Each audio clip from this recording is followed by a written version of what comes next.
All right, Ms. Movement, time to go back.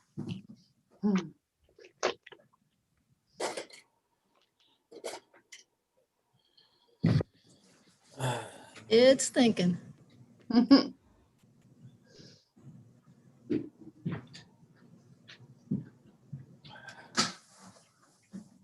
All righty. Okay. Well, good afternoon, everyone. Welcome to today's Economic Matters Committee hearing. We have two bills today. We are going to start with the bill introduced by Delegate Brooks, House Bill 174. Delegate Brooks. Okay, good afternoon, and thanks, Madam Vice Chair and members of my August committee. Thank you for the opportunity to present House Bill 174. And that's a public utility investor own utilities prevailing wages.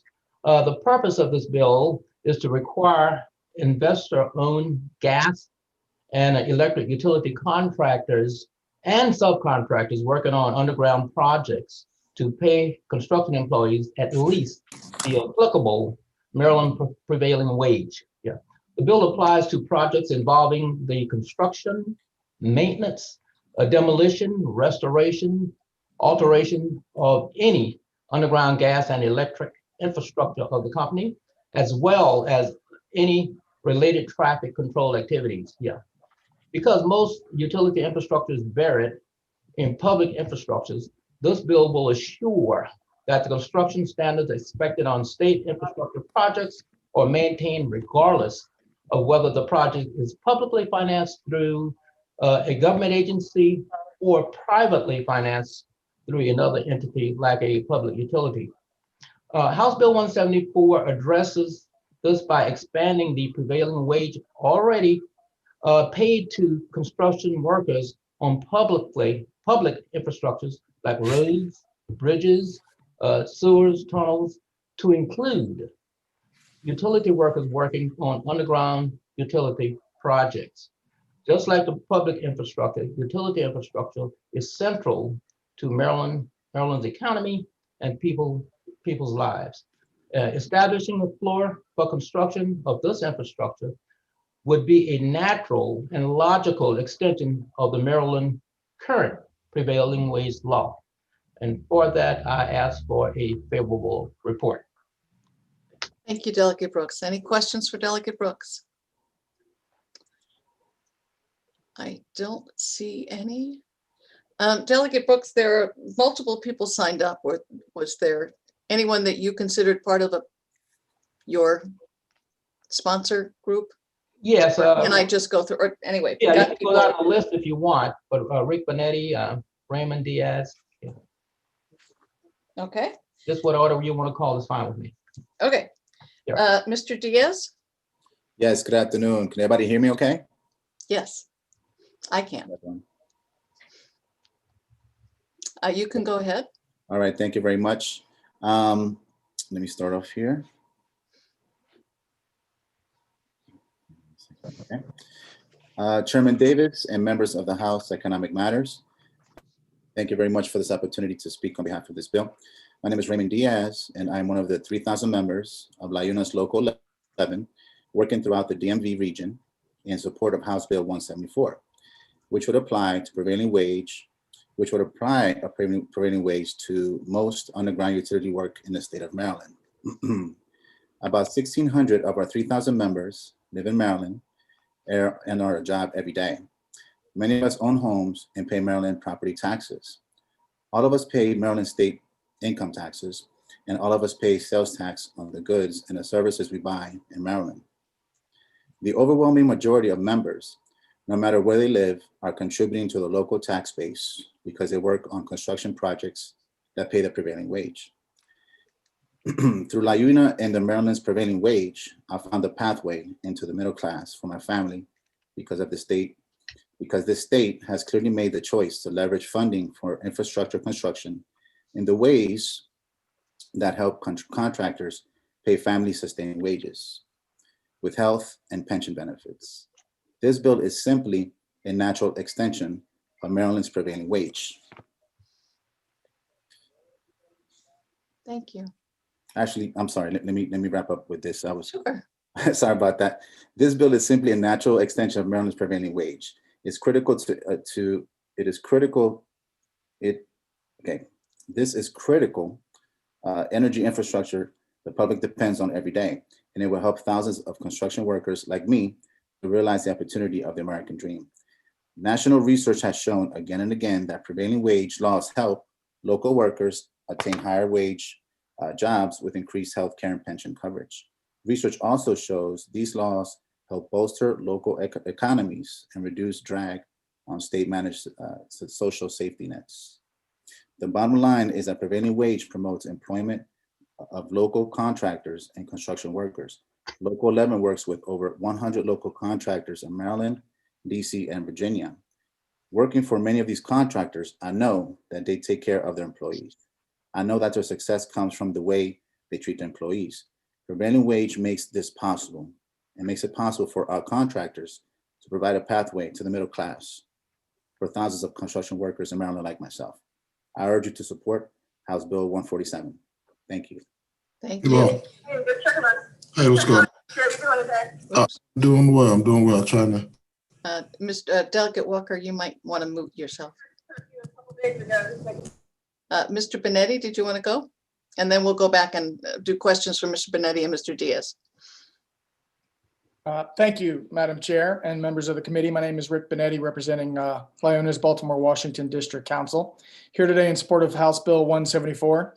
This same bill passed second reader on the Senate floor last year before the early shutdown of the General Assembly. And in Maryland, I wanted to point out that we've got about 800 members who are consistently working on utility construction projects for contractors employed by Washington Gas, BGE, and PEPCO. Investor-owned utility companies today are contracting out large portions of their construction workforce. For example, BGE uses close to 1,000 contracted out workers to help maintain its infrastructure. And virtually all of Washington Gas's pipe replacement projects are performed by contractors. Yet utility regulation has not kept pace with this trend, especially given Maryland's priority that all utilities continually modernize their infrastructure. The shift by utilities to contract out more of their capital and maintenance activities is not unique to Maryland. Other states have developed a few best practices to ensure that outsourcing this vital construction work does not compromise quality, safety, and reliability. In New Jersey, where BGE and PEPCO's sister utility, Atlantic City Electric Company, operates, utilities are required to, 1, use contractors employing workers who have successfully completed OSHA safety training, and 2, pay those contracted out workers the prevailing rate for their craft. New York City requires the payment of prevailing wages to workers on New York City street excavations. And because utility infrastructure is buried in public streets, usually this assures that construction standards are maintained regardless of whether it's a government infrastructure project or privately financed through a public utility. In Pennsylvania, where municipalities own and operate their own utilities, construction workers on publicly funded projects are paid prevailing wage. And in fact, in Maryland, there is already a significant amount of utility infrastructure work built by workers in Maryland who are paid prevailing wages. The Washington Suburban Sanitary Commission has required contractors to pay workers prevailing wage since 2014. On public projects, prevailing wage removes the downward pressure on wages and incentivizes contractors to invest in a pipeline of skilled labor through apprenticeships. That's why we think it's important that the prevailing wages, the same prevailing wages Maryland has put in place to protect public infrastructure, should also apply to contractors used by investor-owned utilities. The Maryland Public Service Commission adoption of multi-year rate making pushes the issues of wages to the forefront. Utilities now have the opportunity to set rates for several years at a time. This multi-year rate making provides the utility company shareholders some regulatory and short-term profit certainty. But what benefits will Maryland residents get out of it? The state should get a guarantee that its citizens are receiving the most modern, reliable, and safe utility infrastructure possible, built by a pipeline of highly skilled Maryland workers made possible by prevailing wage. BWLDC urges a favorable report on House Bill 174. Thank you. Thank you. Questions for Mr. Diaz or Mr. Benetti? Delegate Impalario? You're on mute. Okay. Oh. I'm mute. Now I'm not muted. Okay. Rick, so what percentage of utility contractors would you say right now are not paying this wage, the prevailing wage? In Maryland, it's probably most of them on this utility work. In fact, we met with BGE last year, and during the course of conversation, they realized that where their pay scale was for their contracted out workforce wasn't necessarily where Maryland's prevailing wage was. They realized that the floor for those employees is not where the market really should be. Aside from Washington Gas, I would say the other utilities in the state are not ensuring that their contractors are paying this contracted out workforce probably where the scale is in terms of other work in the state, other construction work in the state based on their trade. And let me ask you this to follow up on that. So isn't this something that companies should negotiate with companies like BG&E and Washington Gas rather than have us legislate it? And right now there's a shortage of employees. So I would think that they would have to be bringing their wages up, or if Washington Gas is paying these wages, everyone would be working for Washington Gas and they wouldn't be looking for new contractors, which are looking for constantly. And BG&E would have no choice but to raise their wages to bring them in. How come this can't happen through the free market rather than us legislating? Washington Gas already contracts with union contractors like that work with LiUNA. And then a lot of our contractors are already working for BGE as well on underground utility infrastructure. Like I said earlier, about 800 of our members in the state of Maryland are already working for contractors that are used by Washington Gas, PEPCO, and BGE. The issue is that the scale of pay for Non-union? at least the utilities that haven't signed an agreement with a labor organization specifically, those rates aren't where they need to be. And when you're talking about, public utility infrastructure like gas lines, I would say that they're just as vital to the citizens of the state as are roads, bridges, tunnels, et cetera, which already pay prevailing wage if the state's building them. And I would agree with that, but the economy of scale, if you're talking about the Eastern Shore, Western Maryland, may be different. And maybe that's why the wage is a little bit different, because the cost of living is different in those areas. And of course, a lot of these guys travel. So, but still, when you're contracting in an area where the wages are a little bit lower, doesn't that fit the economy of scale for those areas? Yeah, it's the same. The prevailing wage across state construction, state infrastructure projects, that isn't necessarily a problem for any of our contractors who are already paying the scale rate. So I don't know. I don't think it would necessarily affect those folks working for contractors working for the utilities. All right, thank you. And I'm not against, paying a scale. I just had those questions. Yes, sir. Yes, sir. Delegate Howard. So, Rick, what was the outcome of the meeting that you had with BG&E when you were representing 800 of your members? What did they say to you? It was pretty positive. We agreed to meet later in the year. We had given them our thoughts and some examples of how we contract with utilities in other states. For example, their sister utility up in New Jersey. We contract with sister utilities, other Exelon utilities in states like Pennsylvania and Illinois as well. I think that's that's where we got onto the discussion where they realized they probably weren't at scale and where that should be. And then we agreed to meet later in the year. And then of course, COVID sort of stopped everything. So, And they were not opposed to the bill last year. right. Was not opposed to the bill last year. Washington Gas was not, and Pepco was not. And I believe they're not offering any opposition again this year. So are you meeting with these individual companies and talking with them about the pay scale, and generally the reception's positive then? So why the legislation? I mean, if you're meeting, you're representing these folks and you're meeting with these companies and the reception's positive, why the legislation? Yeah. So like I said, some of our contractors that we are signatory to are already working for BGE, but they're not paying the same scale as, say, for example, Washington Gas is, who has an agreement Right. with Lyona. So we're just trying to even it all out. But it sounds like you are through Right, meetings, everywhere. through individual meetings with these companies. It sounds like you are. But we're not quite. Not quite. Not quite how, as in they're not. Like I said, Or they're not.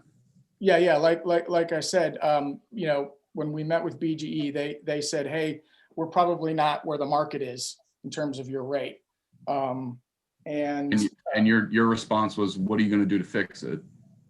our response was, yeah, we're doing this successfully with your sister utilities in other states, and how do we move forward? We haven't followed up since then because, and not through any fault of theirs or ours, it's really the COVID factor that's affected us from getting together. And But they were receptive to it, and they realized that they were not paying to scale. I would say that they had a positive response to what we were bringing to the table at the meeting. Okay, thanks, Rick. Delegate Bippy. Thank you, Madam Vice Chair. It sounds to me one of the, I guess, the reasons for the legislation was to help with maybe affordability, help, working families earn a better income. And I'm just wondering, would, increasing the prevailing wage, or I said implementing the prevailing wage on some of these projects, would that increase the cost of these services? Would that cost be passed along to customers? Would that, essentially kind of lead to the same result that we're trying to prevent, which is making things more affordable, or so people can live a more reasonable life? You could just maybe address that. Yeah. So if you look at the fiscal note, the cost per ratepayer is negligible. In fact, I think we've got another witness coming up, Dan Lipschultz, who wrote a study on this subject about how it would affect Maryland ratepayers, and it's I think the range is anywhere from hopefully I don't have this wrong, Dan will correct me, anywhere from between like 5 to 20 cents a month per ratepayer. And if you think about making sure that the workforce is a high quality workforce, is highly trained, and has had all the sort of proper safety training, I think there's a good argument to be made that that type of worker should be working on underground utility infrastructure, the same way that similar workforce is building roads and bridges and tunnels, et cetera, that the public uses every day. Yeah, and we could vote for that. I mean, you could legislate better quality control, and you'd probably get more broad support for something in that respect. And the only reason I bring this up is just real quick, is in Frederick County, we had to build a high school, Frederick High School. And when we incorporated the prevailing wage, the school came out to over $100 million. I mean, it was literally the most expensive school we've ever seen in our county. And it was really tough for us to get the money to build it. And so there is an impact when you increase those costs. So thank you. Can I chime in? Is that all right? Just real quick, just wanted to give a firsthand account. Can you guys hear me okay? Is that Mr. Diaz? Sure. Yes, it is. Yes. Yeah, so I haven't been out there on the front lines, haven't done the actual physical work of, being out in the field working as a traffic controller, for example. Haven't worked for, let's say, non-union companies that weren't even paying the minimum wage in DC, for example. I'm not gonna name any names, but these non-union companies really made it hard to be able to make a living, paying $11, $12, $13, $14. right? And then you would contrast that with if I were to go do traffic control on a job where it had prevailing rate. I mean, it was night and day. It was a difference of $5 to sometimes $8 an hour, right? So I was always raising my hand for those prevailing wage jobs. I'm doing the exact same work. Yeah, because it was prevailing on those jobs, you know, I could see the difference. You know, I could bring more groceries home. So I noticed that DC Water has prevailing rate. And when there's guys out there flagging, doing utility work, and across the street you have someone doing, let's say, Washington Gas or Pepco. Let's say Pepco, they're across the street from each other doing the same line of dangerous work, but there's just this wage loop. There's a wage gap, right? So that's why I feel it's important for us to, if we're doing the same exact work, Pepco, doing work for Pepco is just as dangerous as doing work for DC Water or Washington Gas, right? But my cost of living will be a lot better if I'm able to go work on a job where it's prevailing rate instead of working for an industry that does not have a standard. You know, that's why I support it. Does that make sense? Yes, thank you. Delegate Walker and then Delegate Aaron's. Thank you, Madam Chair. I'm curious as to when you talk about these utilities and these subcontractors, those people that have the contracts that are the bosses of the smaller companies, what's the breakdown? Is that what's their minority participation look like? In terms of who the utilities are using? Yeah. I don't have that. I wouldn't have that information with me now. That's probably a better question for the utilities, but I'm happy to work on that, and I can get information. One of the concerns in our contractors. One of the concerns I would have is if a large utility is doing some work and when they contract it out, then I know a lot of them hit their MBE requirements by subcontracting with these small minority firms. I just wonder what that percentage would be, and how I'd like to get an opinion from that. Yeah, I'm sure they do. And I just on our end, the overwhelming majority of our members in the state of Maryland are all minority workers. So workers, I got that. But the contract and and so I'm sorry, I didn't mean to interrupt. We also have another witness who's a woman-owned and a small MBE. Sure, I'm going to do that. And what would the prevailing wage be for a contract in Prince George's County? I'd say in Maryland it probably is right around $26 an hour. So you're not, a laborer is not getting rich. But because the fringe is built into the prevailing wage, that worker is making sure he or she has access to affordable healthcare, affordable family healthcare. When you're not paying prevailing wage, or if you look at, if you compare a company that pays prevailing wage to a company that doesn't pay prevailing wage, generally the earnings for the non-prevailing wage shop are 20 to 36% less than that. Thank you. Mm-hmm. Delegate Aaron's. Thank you, Madam Chair. Appreciate this.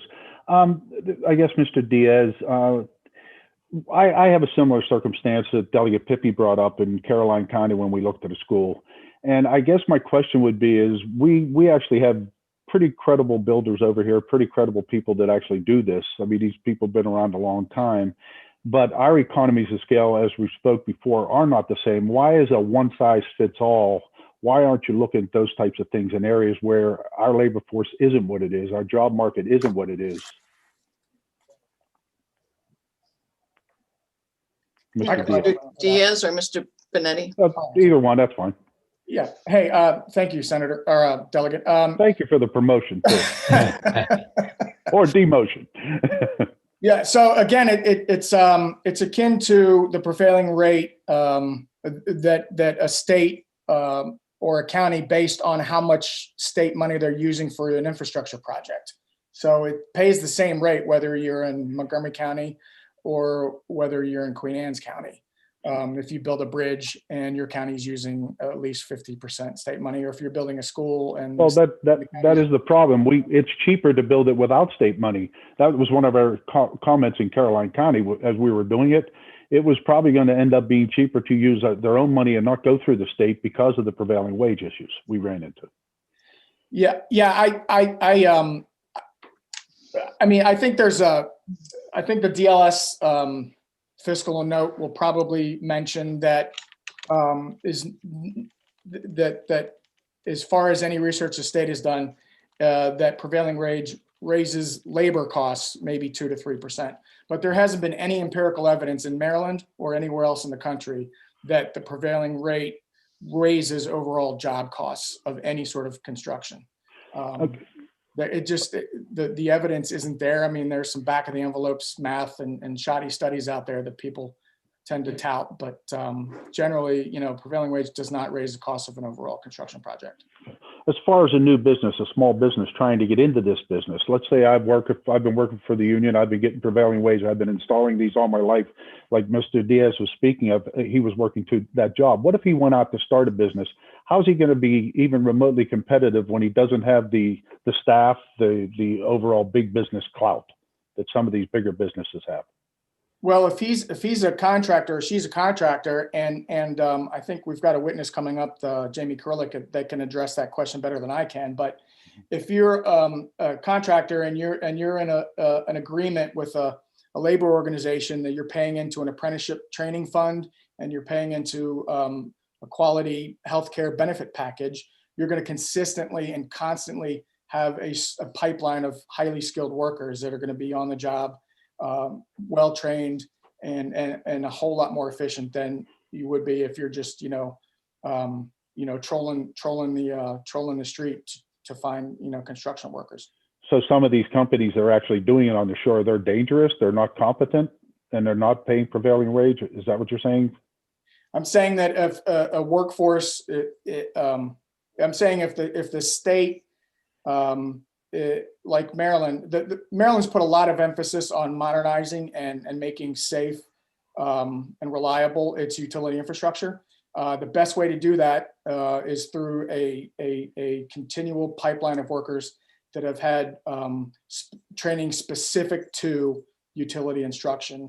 And that is because the prevailing wage has fringe built into it that helps pay for that kind of training, both on the labor side and the contractor side. We think it's we think it makes sense to just apply what we already do with roads, tunnels, and bridges to underground utility work. Okay. All right. Thank you very much. All right. We're going to move on to the next witness, which is Jamie Kurylik. Is she on? I didn't see her earlier. Ms. Kurylik?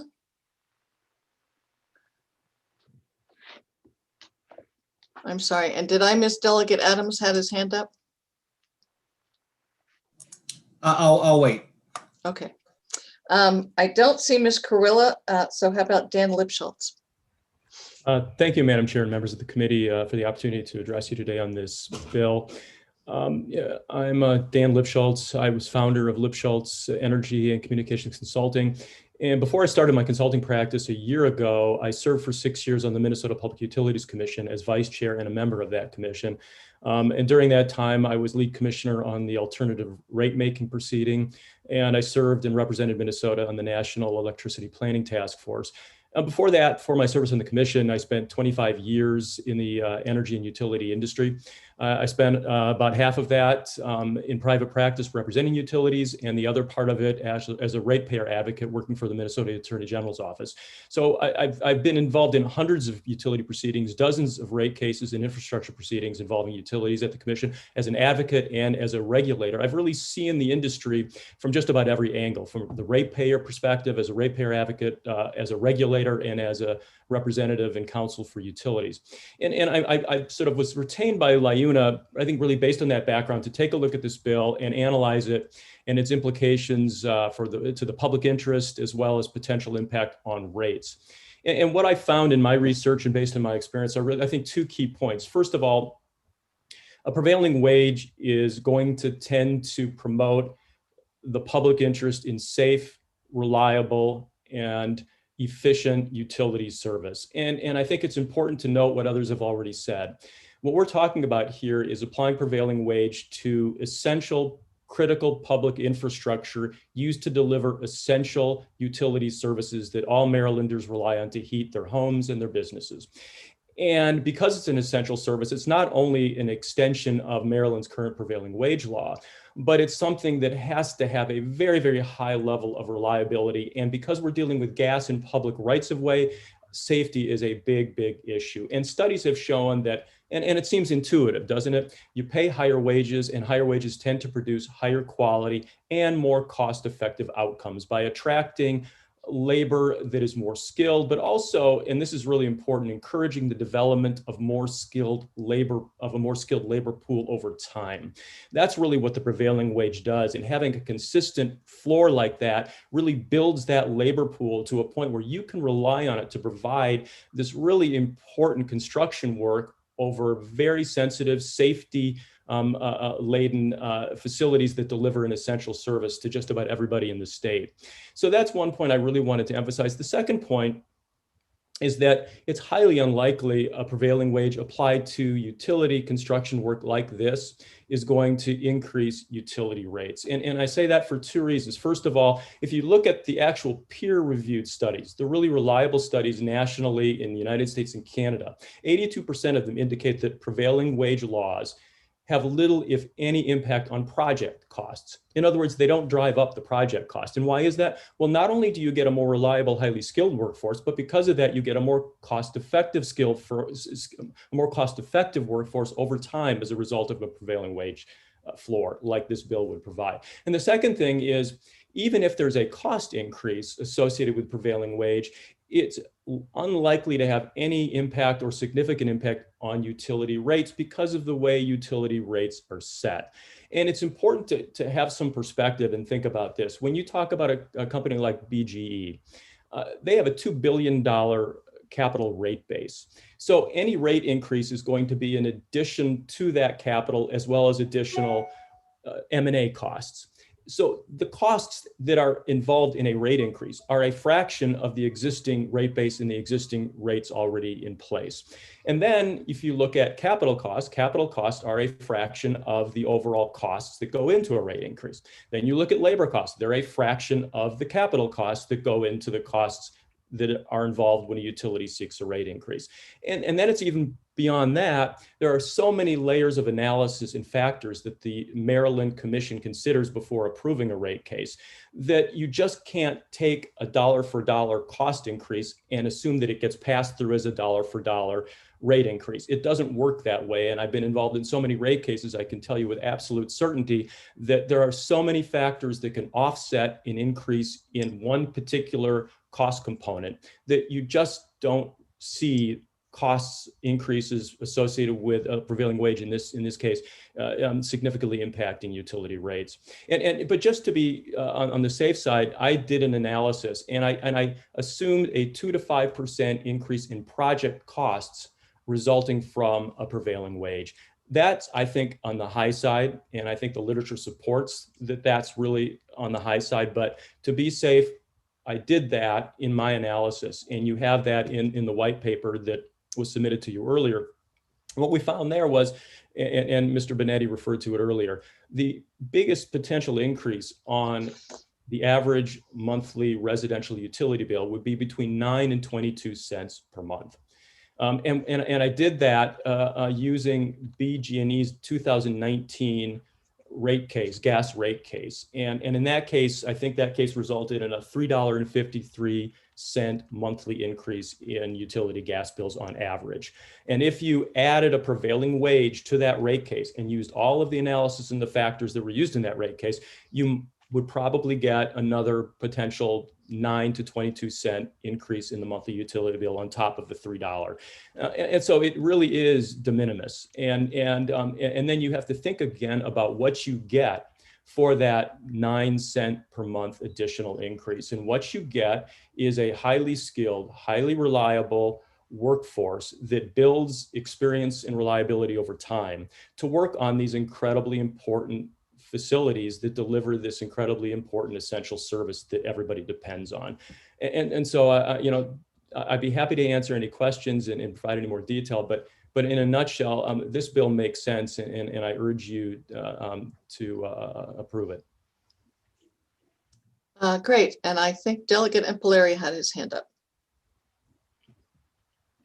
And I am unmuted. I'm learning. Okay. Mr. Schultz, let's say I agree with everything that you had to say, except for the fact, should we, as the Maryland State Legislature, stepped in to the position of the union and negotiate this contract and say, this is what the fees are going to be? Because that's really what this bill is all about. Right now, there's negotiations, ABC contractors are out there and they negotiate their deals, the union negotiates their deals. And now this bill is stepping in and saying, we really don't want to do our job. We really don't want to work hard. There's no reason to really have a union when you, the Maryland General Assembly, can just set this in stone and we can go about doing whatever we want to do. We really don't want to negotiate. So how do you feel about the Maryland General Assembly stepping into the position of negotiating on all contracts like this, that we don't need trade organizations like ABC or the different unions that are out there? What's your answer to that? Well, Madam Chair, Delegate Implaria, here's how I would look at that. What the prevailing wage bill that you're considering now would do is establish a floor. And I think that's a floor sort of that frames negotiations that would take place between a union and contractors. And without that floor, the concern in what we have seen in some states and on some utility projects is a race to the bottom in the bidding for these big utility projects. And what a prevailing wage floor does, in addition to providing a floor for the workers so that they can actually meet the needs of their families, is it helps avoid that race to the bottom. And it forces utility contractors, based on that floor, to not only negotiate on price, but more importantly, to negotiate, to sort of tailor their bidding to reliability, to providing efficient work as well as high quality work. And so it puts the focus, I think, in contracting more on reliability, on quality, and it establishes a price floor to protect workers, and I think ultimately to protect the utility system from underbidding in a race to the bottom that can result in some pretty bad outcomes. Well, and my concern too is, like, we've passed strides, gas bill legislation to get this pipe. And let's say, just using simple numbers, they're putting 1,000 miles of pipe in a year. We change this type of legislation. Now they can only put in 800 miles of pipe a year because it costs a little more to do it. So they're going to put in, 200 less miles every year. That's a safety issue. That means that the public isn't as safe because we're not getting as much done as quickly as we could get it done. Now, I do want the workers to be safe and get paid a fair wage, but I support the fact that the unions have good negotiators and can negotiate that. And I support the fact that the individual companies that are working with ABC or ones that don't belong with ABC are capable of negotiating that. So I have, my personal feeling is I have a problem with us stepping into union contracts and trying to set anything. That's the union's job to do that, whether it's pipelines or whether it's daycare, which we've seen in this committee before. So I'm not against the higher pay. I'm against the position of us involved in that higher pay and removing those entities. It seemed like in Maryland, they're doing a very good job. I know you commented on other states, but I think in Maryland, we lead the way in this. So. Well, Madam Chair, Delegate Pilaria, just to address one point that you made, I can tell you with absolute certainty, having represented utilities and regulated them for 6 years, utilities and the regulators who regulate them are not going to skimp on reliability or safety. And so we're not looking at a situation where utilities are going to decide to do less when they know they need to do more to make sure the system is safe and reliable. That's one thing that will never be skimped on. I think my point about the prevailing wage floor is you want to make sure that when this work is done, and it will get done as it needs to be to protect the reliability and safety of the system, that you don't have a race to the bottom in the bidding process that ends up bringing contractors in who don't have the experienced, skilled workforce organized in the right way to do the high quality work that needs to be done. You end up building 1,000, but what if it's not work that's well done? What if you build 1,000 and you don't do it right? That's the concern. And in all honesty, with the race to the bottom, most contractors throw out the lowest bids because they know they're too low.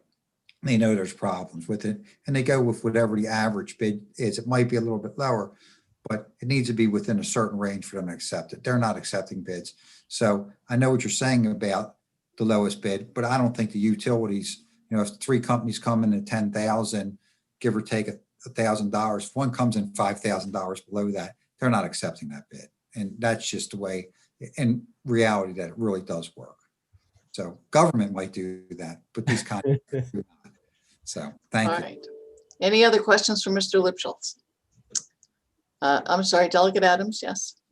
I'll be brief, Madam Vice Chair. And so, Mr. Schultz, I'm a little worried about the straw man argument that's being laid up, which is that just because a contractor doesn't pay a prevailing wage, that they are inherently less safe and less reliable. And I just want to hear you say to me, and maybe you completely disagree with my position on this, but it's not just merely the fact that somebody is a union shop and that they pay prevailing wage. That is not the only indicator as to whether or not a contractor is or is not a safe and reliable contractor. Madam Chair, Of Delegate course, you Adams. may answer, yes. Questions right to you, sir. Yeah, Delegate Adams, I don't disagree with you. I don't think that failure to pay prevailing wage inherently means lower quality, but it's a factor, and it's an important factor. And I think, when I look at this and having been in this industry for so long, there's really no margin for error when it comes to utility service because of the 99.999% reliability you require, and when you're working with gas because of the safety implications working in public rights of way. And so, to the extent, Mr. Schultz, let me just take that second straw man you just laid up there. Architects and engineers, designers lay out these projects. I'm sure inspectors come in after the work's done, review the quality of the work. Is that the fact? Is that the case? No, Madam Chair, Delegate Adams, I can speak to your question from Minnesota's experiences. Pipeline inspectors, well, there aren't enough of them there. I mean, at the end of the day, the work that the utilities do and that their contractors do, maintaining and constructing these facilities in the ground is the critical pinch point. That's not a straw man. That's where the action really is. That's what determines the quality. No, sir. What I'm saying is that there is a design element, there's an engineering element, and that a contractor is to perform according to plans and specifications and designs. And it's not just merely because that's on paper. It's because after they do the work gets inspected and the quality is verified. I'm sure there are tests that are done on gas lines before they put real natural gas in the line. But that's, I wanted to raise that point. The last one is that the prevailing wage law in Maryland is a jurisdictional rate. And I heard earlier testimony that said that for some reason, prevailing wage is a state wage. That's not true whatsoever. The prevailing wage is a rate that's based on a survey that's done annually by county and by trade according to a report that's turned in. And what we find in Maryland is that there are many, in fact, most out-of-state union contractors actually participate in the survey. So the reason why the prevailing wage rates are artificially high is not because there's a race to the floor. It's that we're taking Philadelphia, New York, large urban contractors who are showing up in small projects and throwing in $40, $50, $60 an hour wage rates, and then applying those into rural parts of our state where it does have a dramatic, significant impact on the costs of the project. So my last question with that basis, which is in fact, because I've researched it, the fiscal note talks about this 2 to 5% number that you referenced. But I'd ask you to kind of speak to this idea that there is a potential for variance outside of that range. So they may increase by 2 to 5% for the construction cost with the potential for variance outside of that range. What would cause a project with wage to go over 5%? I'm sitting on a Zoom meeting. Delegate Adams, I mean, I'm sure there's the potential for going up above or below that range, and so in my evaluation, looking at the peer-reviewed studies around the country, and there are a lot of them, the overwhelming majority looked at those prevailing wage requirements and found that in fact they don't increase project cost much at all. And so I think the 2 to 5% is really on the high side. Having said that, certainly there could be variance outside the boundaries of that 2 to 5% range.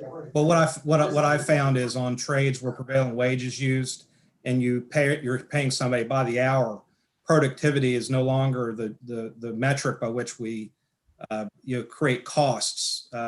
And so when you're paying somebody by the hour, the work takes longer to do, therefore the cost of the project goes up, change orders being sent to the owner increase. And so that's the reason why when you're at bid date, it may be 2 to 5%, but in fact, prevailing wage projects are much higher than that because you remove the element of productivity.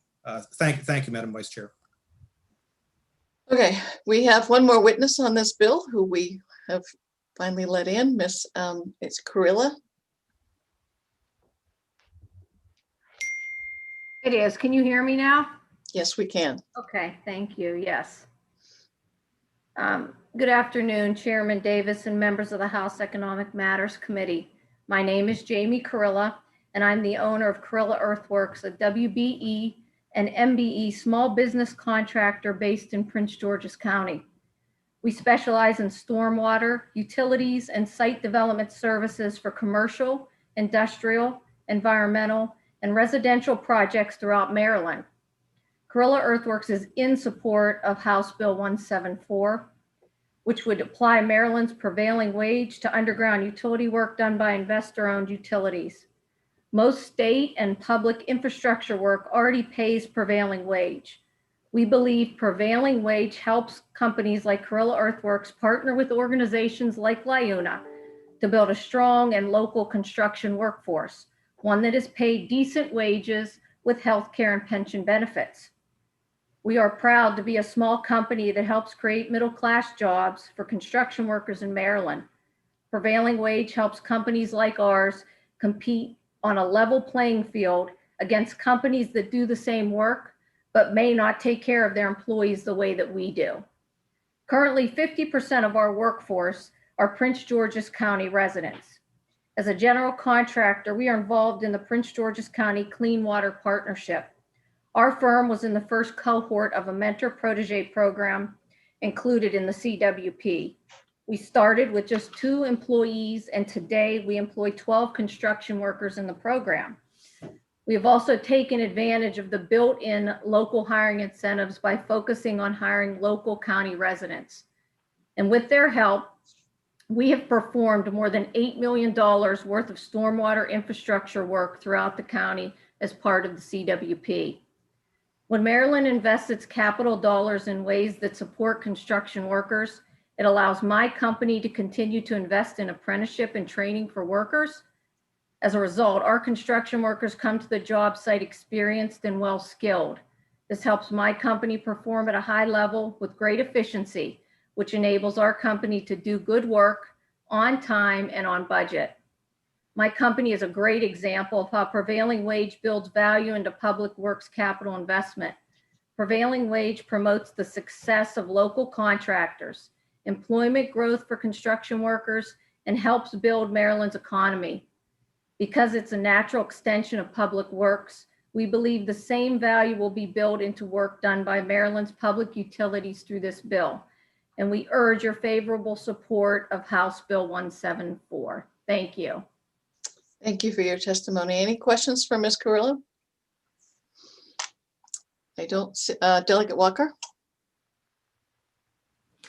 Thank you, and thank you for the testimony.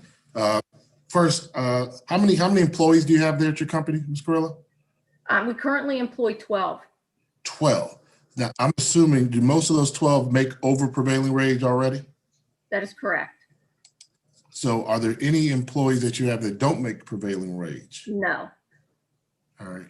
And then last, if you don't mind me asking, how long has your company been in business in Prince George's? 2015, June of 2015, we incorporated. Okay. All right. Thank you. Thank you. Any other questions for Ms. Carilla? Seeing none, I believe that concludes the testimony on House Bill 174. Thank you all for being here today and your testimony. And we are going to move to The next bill, House Bill 298, Delegate Charkoudian. Thank you, Madam Chair. Excuse me, colleagues, and I should have 4 or 5 people coming in from the waiting room. Okay. I can begin speaking, and then I'll let you know who's on the official panel. Okay. So, Madam Chair, colleagues, for the record, Delegate Lord Charkoudian, here to speak about House Bill 298. This is the Public Service Commission Utility Regulation Consideration of Climate and Labor. So I'm going to start by giving a general overview, and then I want to talk about some specific issues that have come up in the last few years that lead to clarity in my mind about why we need to move in this direction. So I think everyone is aware that the climate crisis is an existential threat, and we need to make decisions about energy, about transportation, about agriculture, about everything with this issue of the climate crisis front and center. I think folks who speak after me will speak to this as well, so I won't go too much farther on that. I think while we do that, and this gets to some of the conversation that we've been having, as we're looking at major changes in our economy, as we're building a green economy, it's crucial that we keep labor issues front and center. It's crucial that as we make this transition, we're doing it in a way that very rapidly changes our energy system, our transportation system, but also builds this new economy in a way that ensures family sustaining wages, jobs that have good health benefits, jobs that have good apprenticeships, and so on, along the lines of some of the issues we've been discussing. So then we look at where are decisions made that could affect our energy system, and that is our energy system, both in terms of the actual generators, like what is generating our energy, but also, as we know on this committee, things like distribution systems, things like transmission systems, things like mergers of energy companies. I mean, in all of these decisions that are getting made, there are ways that climate could be considered in that, or ways that climate could be ignored in those decisions, and the ignoring of climate in those decisions puts us all at peril. Second, in those same decisions, in decisions about the construction of a new power plant, in decisions about upgrading our transmission systems, in decisions about upgrading our STRIDE program, upgrading our gas, fixing leaks in our gas system. In all of those, again, there are questions about how labor is with the role of good jobs, the role of wages, the role of healthcare. So we look at the Public Service Commission, and what we have right now, and this is, hopefully you have the bill in front of you, but in section 2113 of our current statute, we have broad direction to the Public Service Commission. We say to the Public Service Commission, in doing everything that you do, there's a couple things we want you to consider, right? We want you to consider public safety, pretty broad. We want you to consider the economy of the state. Okay, that seems reasonable. We want you to consider the conservation of natural resources, and we want you to consider the preservation of environmental quality. So all of those seem broad, they seem important. We want them to be front and center in merger decisions, in CPCN decisions, in rate-making decisions. All of those seem important. But within those, there's a couple of things we need to be focused on, and one of them is climate. And up until recently, I would have thought that the preservation of environmental quality would have included climate, especially given the significance of the climate crisis we're facing. But what we learned recently in hang on one second, I'll tell you what the order is, 89-11, which you also may have in front of you, just, in that pile over there of your bedtime reading.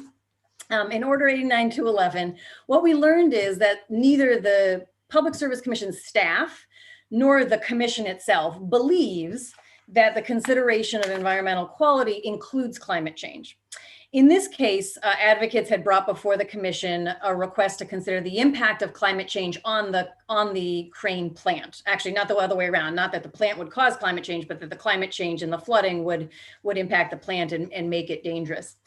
And what the Public Service Commission staff weighed in on this is on page 6. Staff notes that no part of 7207 explicitly requires that a discussion of climate change be included as part of the approval, and that the commission has never considered never required consideration of climate change in a proposed CPCN hearing. So that's the staff's position. And then when the commission actually makes their determination, so they review that and they decide where they're going to weigh in on it. And they say, finally, the inclusion of information relating to climate change and its potential negative impact on the facility is erroneous. They don't need to consider it because PUA 7207 requires due consideration of air and water pollution issues when applicable. The statute, that's the stuff we're in charge of, does not specifically or generally require considerations regarding climate change.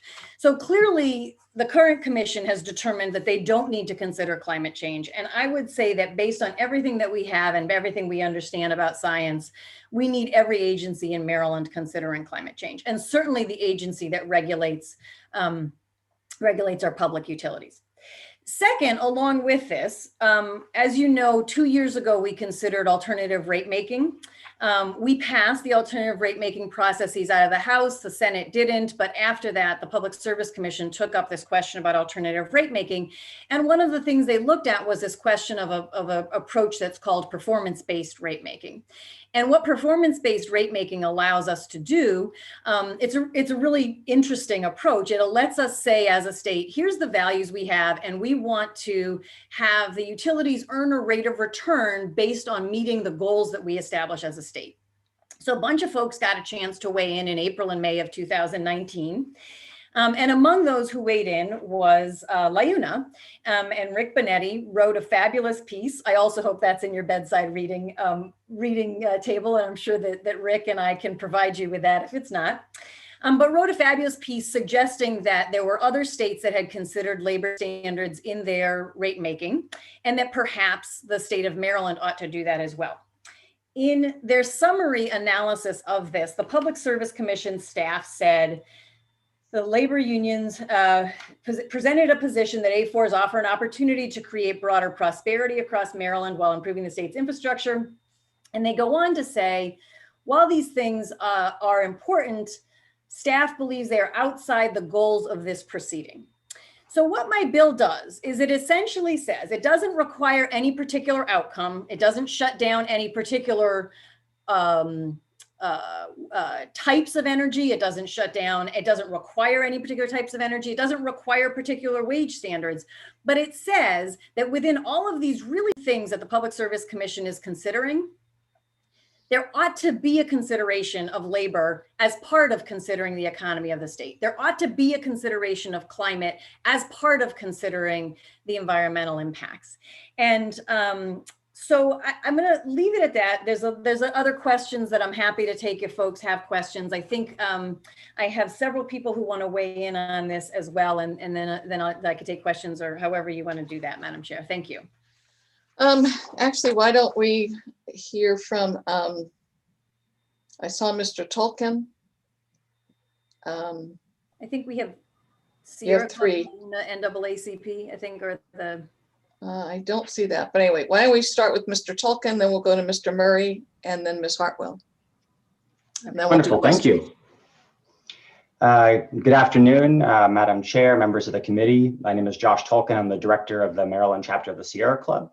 On behalf of our 70,000 members and supporters in the state of Maryland, we urge a favorable report. I also just wanted to briefly commend everybody for what's going on in the back end. This is my first time testifying before ECM, and it was a smooth process, and you've managed to mute everybody who shouldn't be speaking, which is not the case on all the other committee hearings, so thank you.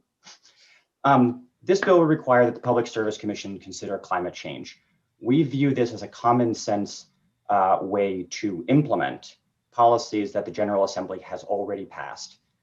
By passing the Greenhouse Gas Reduction Act, the General Assembly set a goal for greenhouse gas reductions in the state of Maryland and recognized that some of that might be achieved through future legislation, but a lot of that would be achieved by setting clear goals and directives for the different agencies and bodies that govern various decisions.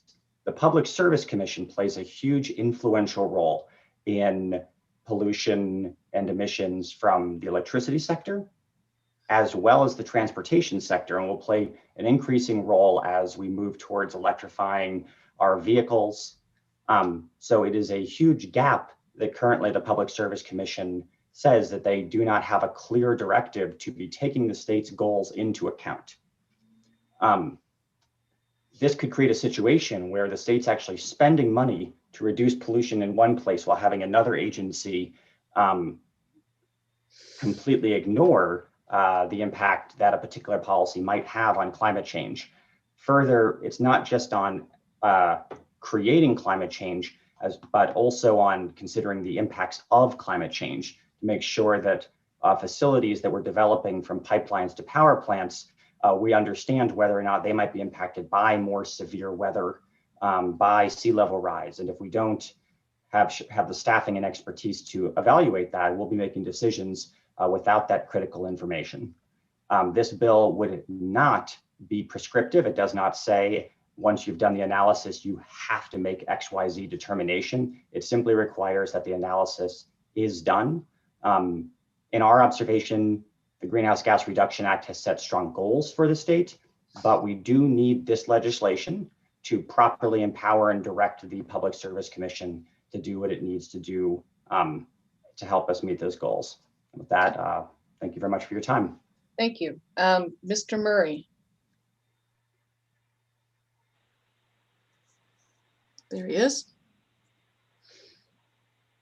Are you ready? Mr. Murray, we can't hear you if you're speaking.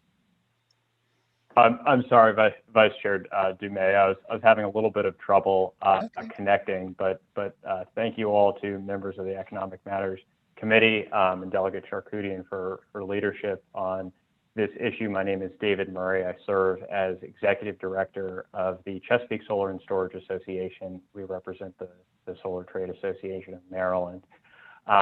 I want to emphasize that HB 298 ensures that both climate and labor standards are considered part of a critical permitting process as the Maryland Public Service Commission.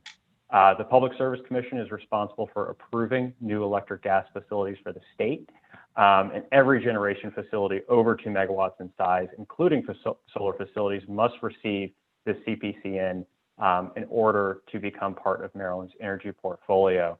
It's worth noting that this process is extremely robust. It includes an examination of impacts on the surrounding community, stormwater management, grid reliability and stability, historic sites, aesthetics, waste disposal, local zoning plans, and of course the economics of the project. However, the Public Service Commission is not required to consider the facility's impact on climate change, nor the wages and benefits provided to those constructing and operating it. And of course, given Maryland's commitment to addressing both climate change and social equity, it is high time for the Public Service Commission to give due consideration to these factors when authorizing new electric and gas facilities. And furthermore, the Chesapeake Solar and Storage Association supports HB 298 as it gives overdue consideration to both climate and labor issues in the state. We welcome a more thorough examination of our own labor and wage standards, given our commitment to equity in living wages. So once again, I'd like to thank Delegate Charkoudian for her leadership, and I welcome any questions from committee members. Thank you. Okay, let's take one more witness and then we'll do questions. Ms. Hartwell. Yes, good afternoon. It's Hartwell. Madam Chair, members of the committee and colleagues, good afternoon. My name is Stacy Hartwell. I am the co-chair for the Environmental and Climate Justice Committee of the NAACP Maryland State Conference. We represent the environmental and climate equity interests of our members and BIPOC residents in the 24 counties across the state. The impacts of climate change are evident all around Maryland. Ellicott City just recently experienced 2 1,000-year floods. Baltimore City suffers from one of the highest premature death rates related to air pollution in the country. Prince George's County received an F from the American Lung Association. And this summer we saw an increase in sunny day flooding in Annapolis and in our Bay communities from Cambridge to Solomon's Island. We have seen this firsthand coupled with the devastating impacts of COVID-19, where Black and Latino populations are being crushed by COVID. One of the root causes of this is air pollution resulting from emissions from power plant smokestacks. I am here today to urge this committee to issue a favorable report on House Bill 298, Utility Regulation, Consideration of Climate and Labor. The Public Service Commission has a responsibility to Marylanders to consider the devastating impacts of the climate crisis, as well as to ensure that workers are treated equitably when making decisions regulating our energy use. You know, the NAACP Maryland State Conference has worked shoulder to shoulder with many of you in this committee to pass landmark legislation such as the Clean Energy Jobs Act, the Greenhouse Gas Reduction Act, offshore wind, and many other initiatives to address the climate crisis. Yet we also need the Public Service Commission to factor in climate change into their decision making. To not factor in climate is to ignore the fact that 40% of the state's emissions come from electricity generation, plus associated deadly health consequences in BIPOC communities. If Maryland wants to achieve its ambitious clean energy goals, then its state agencies regulating our power and gas supply need to make climate a core consideration in their decision making. The PSA must consider climate in its decision-making to help Maryland meet its goals. We look forward to your support of this legislation, and thank you so much for your time and consideration. Thank you, ma'am. Actually, there is only one other witness to testify favorably, so we'll go ahead and have Mr. Benetti speak, and then we'll open it up to questions. And just so that the committee knows, there is a lot of written testimony on this bill.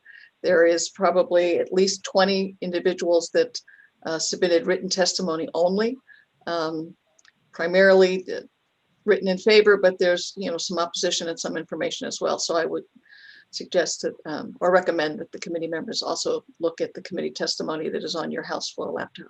Mr. Benetti.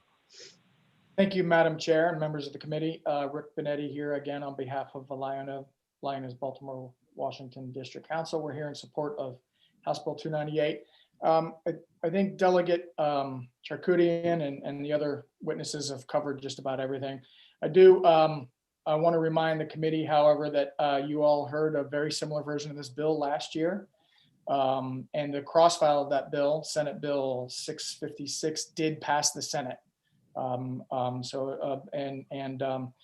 Imagine that would have come over and done well over in the House too, if it had not been for COVID, I imagine. This year's bill is a little bit different in that it's gonna also ask the Public Service Commission to consider utility reporting requirements with regard to trade classification, wage, and benefit information paid to the contracted out workforce used on utility projects. So I think most folks covered everything, but I want to point out Delegate Charkoudian mentioned a couple of other states. Colorado has sort of gone away from prioritizing price per kilowatt or price per therm above all costs. They're implementing, they've been using best value employment metrics to evaluate new resource acquisitions. So when these utility proposals are brought to the Colorado Commission for review, the commission considers the availability of training programs, employment of Colorado citizens, and workplace safety and all of their utility reform efforts. There's other examples that you can find in our comments to PSC case PC 51, which was the alternative and multi-year rate making. Illinois, Hawaii, Pennsylvania, Rhode Island, all of these states consider labor standards as a part of their rate making. So I think there's enough precedent there for Maryland to work off of. So with that, I'll urge a favorable report on House Bill 298. Thank you. All right, thank you for your testimony. Delegate Walker. Thank you, Madam Chair. Maybe this goes to the sponsor of the bill. Got my attention when I heard the woman from Prince George's County talk about the flooding issues. How would this bill, when we've got a big flooding epidemic throughout the state, how would this bill help relieve some of those floods or give us a long-term solution? I missed that part of your testimony. Sorry, did you want me to answer that, or did Yes, you please. answer that? Sorry. Sure. So the flooding is directly tied to climate change. And so the repeated 100-year floods within 5 years, the extreme weather events are directly tied to climate change.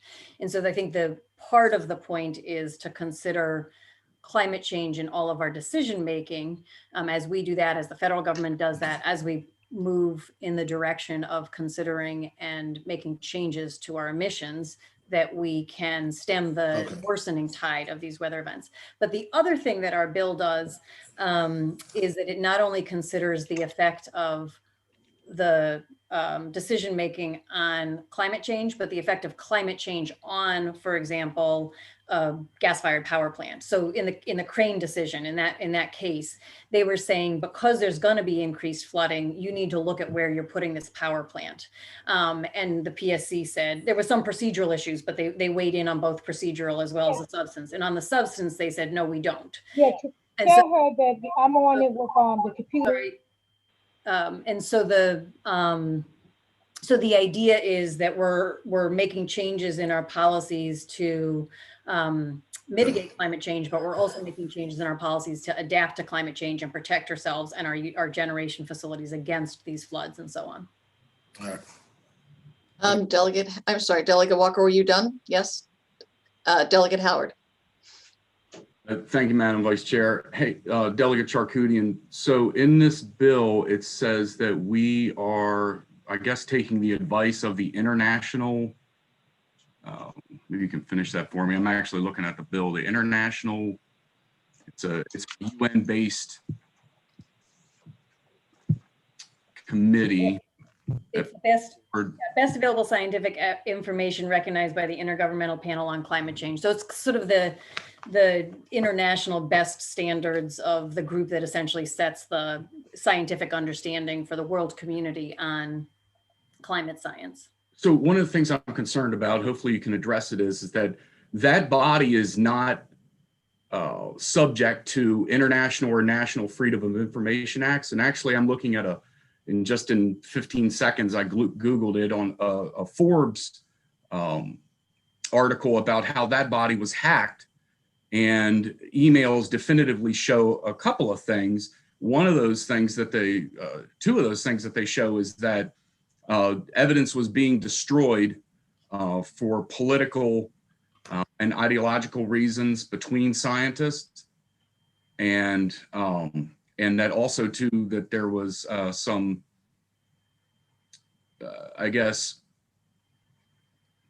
idea in that organization to make this a politicized debate about climate change. And I understand what you're trying to accomplish, and I get it, but I mean, is that the best organization right now? I mean, this is a Forbes. This isn't anything that's right or left. I mean, this is a Forbes article from 3 years ago, basically saying that they were hacked, and they have clear evidence that scientists within this international government climate change committee, which is UN based, which we would be subject to, have clear political and ideological motivations. How would you address that? I mean, that's got to be a concern for you as well as this body.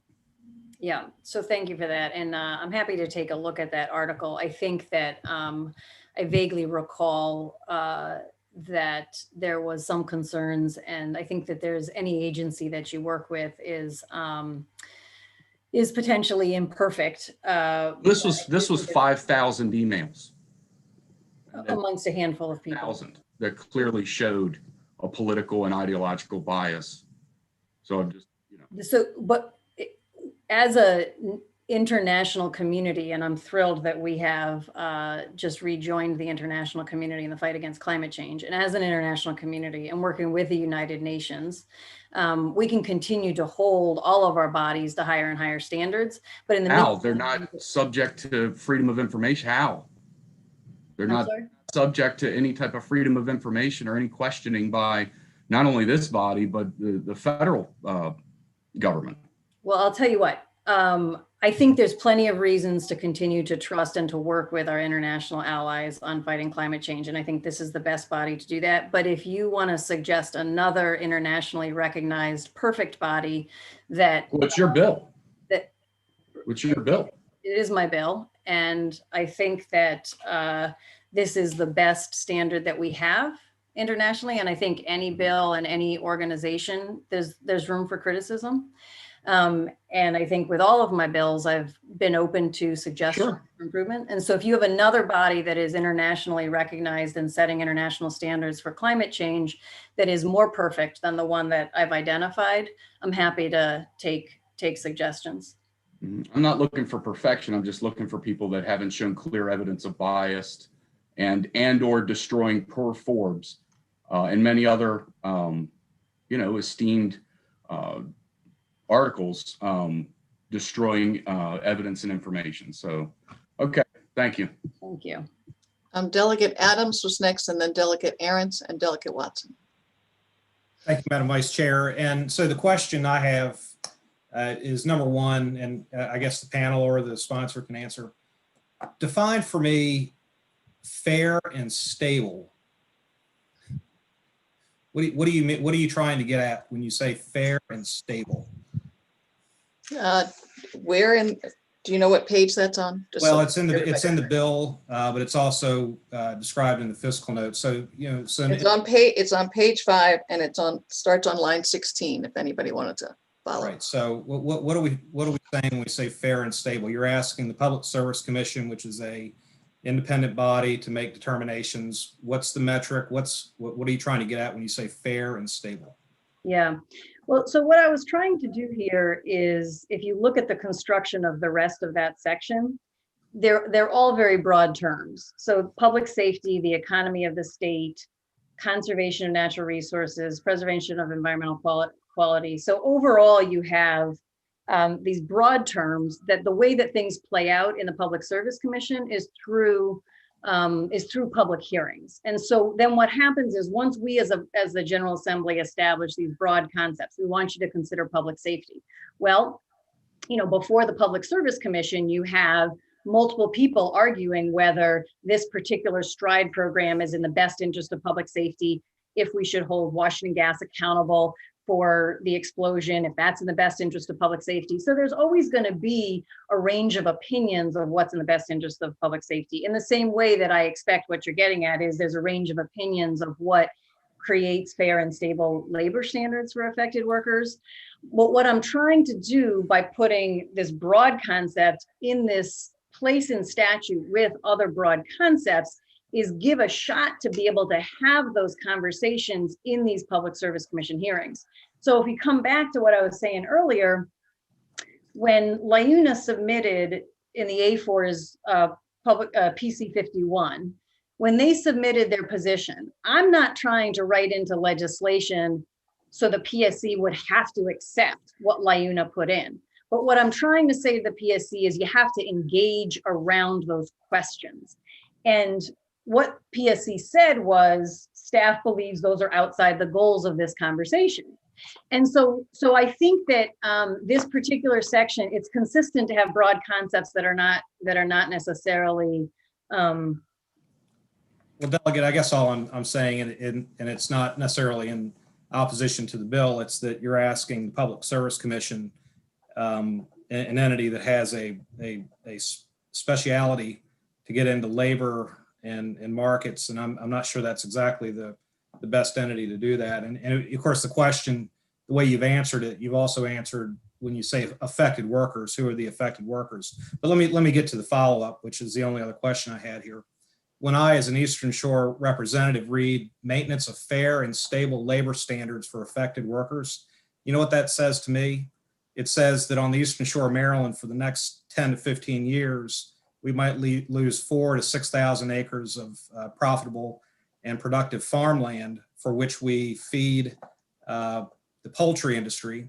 And if we lose the ability to maintain agriculture and the very fine balance that we have to have a market on the Eastern Shore, we stand to lose major employers, major drivers of the economy, and have them move to other states. And I would say that during if your bill passes, the way you worded it here, is that you might have some people come in and say, we can't have the Eastern Shore of Maryland littered with, solar arrays, and here's why: because it's going to have a damaging effect on fair and stable labor standards for the poultry and the agriculture industry. And since it's the bill hearing and maybe this bill passes, what's your legislative intent if that question comes up in a PSC hearing? Are they the best entity to have that conversation? Do you think that the CPCN, when we're talking about they can't take final action unless they get to this Greenhouse Goal Act? I mean, basically what you're saying to me, I think, tell me I'm wrong, but that the economy on the Eastern Shore plays second fiddle to the state of Maryland's greenhouse gas goals because it's cheap and easy on low level farmland to put solar panels up. And I think you're creating a conversation that's going to be immensely damaging to the Eastern Shore. Your thoughts? So I think that when we are facing the climate crisis we're facing because of really problematic policies that have been made by multiple sets of legislatures before us, that we have got to make some hard decisions and we've got to do some balancing acts and we've got to be able to walk and chew gum at the same time and think about multiple things at once. And that means that we need to think about how do we rapidly increase our clean energy? How do we continue to support our local agriculture? How do we, in fact, making our local agriculture work better? And I've had legislation on this as well as part of responding to climate change.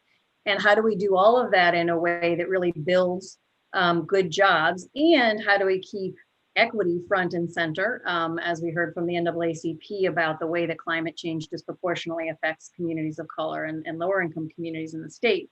Delegate, thank you, because I think that answers. Wait, hang on, I'm going to answer your question. What you did? Because what you're asking me, I'm going to let her finish. What you're asking me to do is to take a position on how something might play out in the CPCN process. And what I'm saying is it's not my job in this moment to look at a particular CPCN that is not in front of me and tell you what I think should happen. But it is my job, and it's all of our jobs, to give direction to the Public Service Commission of what the range of values and things are that we want them to consider. And if you look at the rest of this, it says they consider the public safety, the economy of the state, which could also include thinking about, and so that means someone could come and talk about the poultry industry and the role they think that plays, the maintenance of fair and stable labor standards, conservation. So they're already in a place where we're asking them to balance and consider a range of things, and that's appropriate. It is appropriate for us as a body to ask them to consider all of those things. And we are adding what we think they should consider.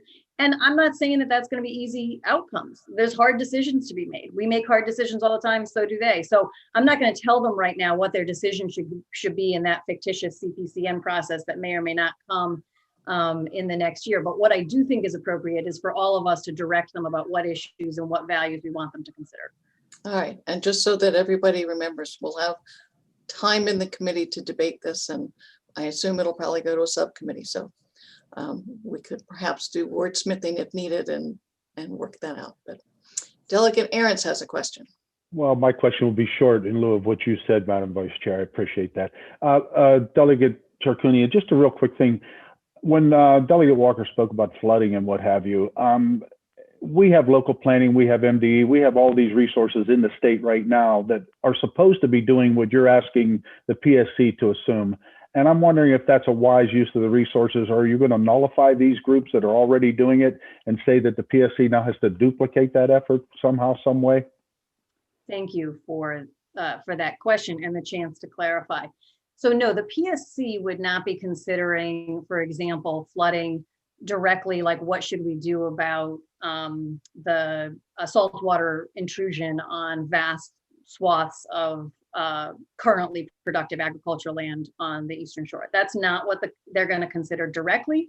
What they're going to consider is what should we do about the carbon emissions, the massive amount of pollution that is leading to climate change, that is leading to that flooding on the Eastern Shore. So you still have the local planning committee figuring out, now that we've screwed up, now that we as a human race have screwed up to the point that we have this level of flooding, what should we do about that flooding? That's still up to the local planning boards.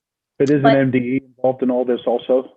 Yes, those pieces, right, those pieces are up to them. But the agency that's deciding, should we build more coal-fired power plants? Should we put in more transmission so we can bring in more wind from Western Maryland? Should we put, increase incentives for distributed solar? Should we, like the agency that's making those choices needs to be thinking about what is the impact of that on the climate so that, 10, 20, 30 years from now, we don't have even more flooding and lose the Eastern Shore completely.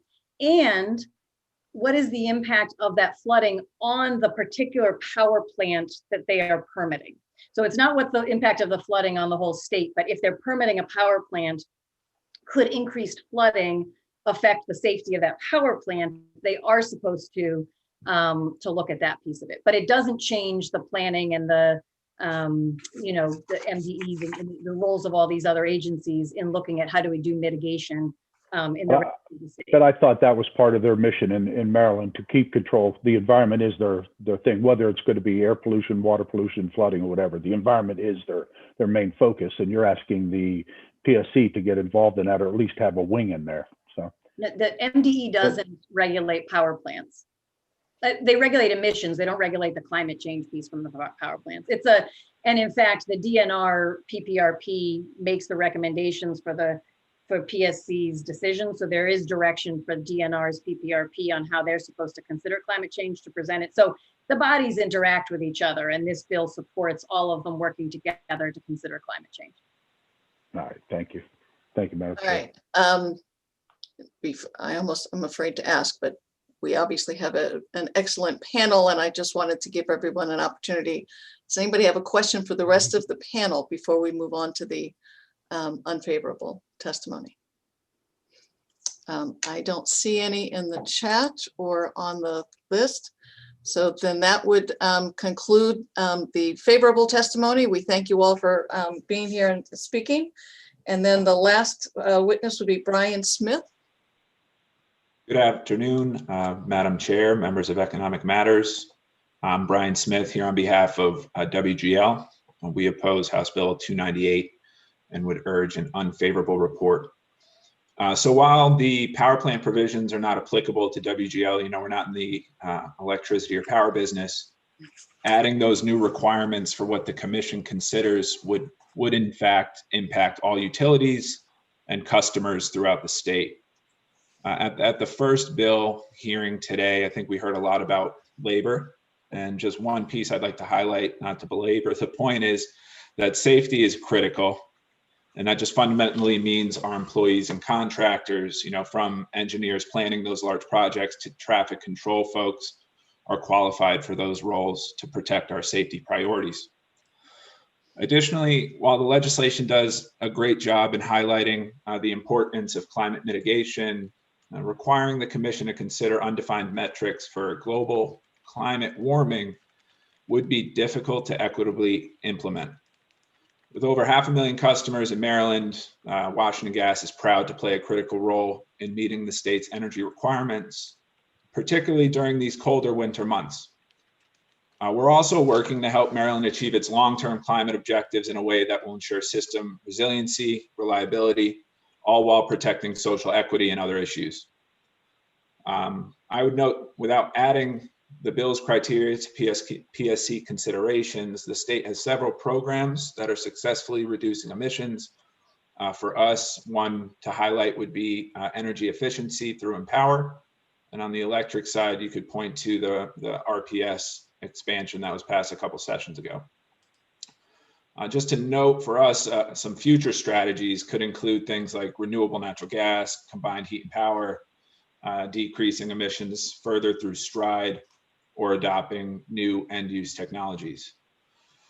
So affordability and rate impacts will be very important as you continue this decarbonization dialogue, and fairness and equity among customers must be protected through those conversations as well.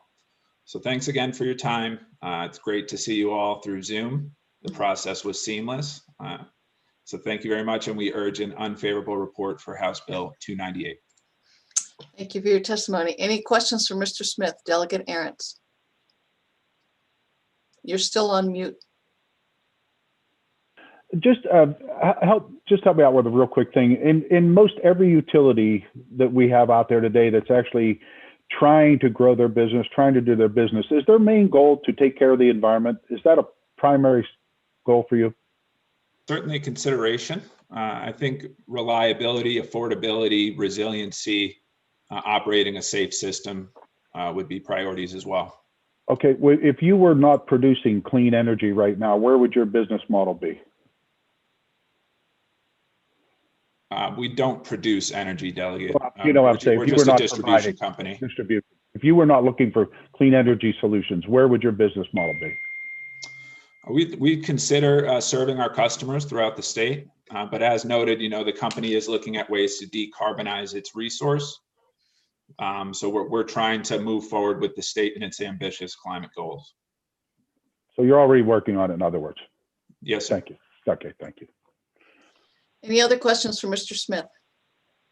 I don't see any on the list. I don't see any hands up.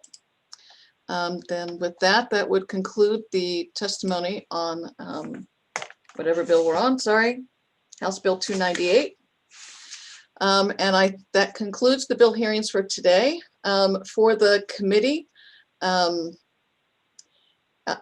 we may vote on Monday, simply obviously the chairman is out today for personal reasons, but just watch your emails and we'll let you know if there's going to be a voting session on Monday. We'll try and send something out tomorrow that confirms yes or no. It would probably be either 4 or 4:30, but we'll confirm with everybody. You'll get an email probably from Ms. Waters. So with that, thank you all for being here today and have a nice weekend. We'll see you next week.